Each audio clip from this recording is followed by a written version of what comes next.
হয়ে সেই মত্ত লোকে আসলেন। এসে সেই ছেলেটির কাছে এসে বললেন, বাবা তোমার মায়ের কি হয়েছে, তিনি কাঁপছেন কেন? তখন ছেলেটি খুব কান্নাকাটি করছে, বলছে জানেন আমার মায়ের খুব অসুস্থ, মা হাঁটতে পারে না, মা কিছু খেতে পারে না।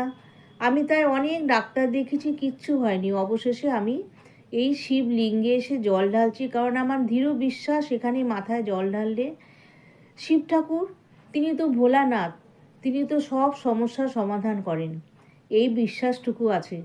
তাই আমি শুধুমাত্র জল দিয়েই তাকে তুষ্ট করছি এবং আমার মা জানি নিশ্চয়ই সুস্থ হয়ে যাবে। তখন সেই বৃদ্ধ তার মায়ের কাছে গিয়ে তার মাথায় হাত দিয়ে বললেন যে মা তোমার ভারী কষ্ট না? তখন সেই বৃদ্ধ অতি কষ্টে বললেন যে হ্যাঁ, আমি খুব কষ্ট পাচ্ছি, আমার ছেলে কোনো রকমে কত কষ্টে আমাকে এখানে এনেছে, তার দৃঢ় বিশ্বাস এখানে জল ঢাললে আমি ঠিক হয়ে যাব, তাই আমরা এখানে এসেছি।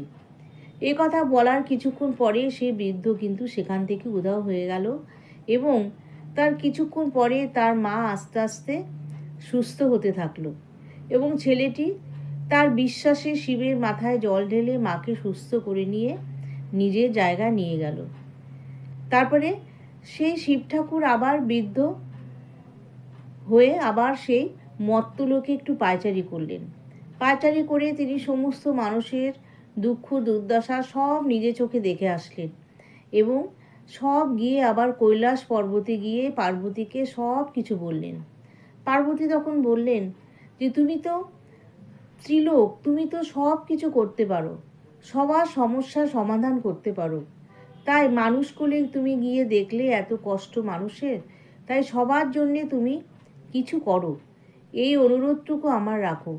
তারা কৈলাস পর্বতে বসে মর্ত্যলোকের সমস্ত কিছু খেয়াল করেন এবং সমস্ত জীব এবং প্রাণীকে সেখান থেকে তারা রক্ষা করেন। কারণ আমাদের সবার মাথার উপর একজনায় আছেন, তিনি হচ্ছেন ভোলানাথ শিব। তিনি আমাদের সবসময় রক্ষা করেন এবং আমরা সবসময় এই বিশ্বাসেই তার মাথায় শিবলিঙ্গে জল ঢালি যে প্রভু তুমি আমাদের রক্ষা করো। এবং আমরা, কথায় আছে বিশ্বাসী মিলায় বস্তু, এবং সেটাই আমাদের হয়। তাই শিব ঠাকুরের মাথায় আমরা জল ঢালি কেন? এই কারণেই যে সব কিছু যেন আমরা পাই, বিশ্বাস ভরে তার শিবলিঙ্গে জল ঢালি এবং তার জন্য কোনো মন্ত্রের দরকার হয় না। মন থেকে যদি একভাবে তাকে ডাকা যায় তবেই কিন্তু মানুষে ফল পায়।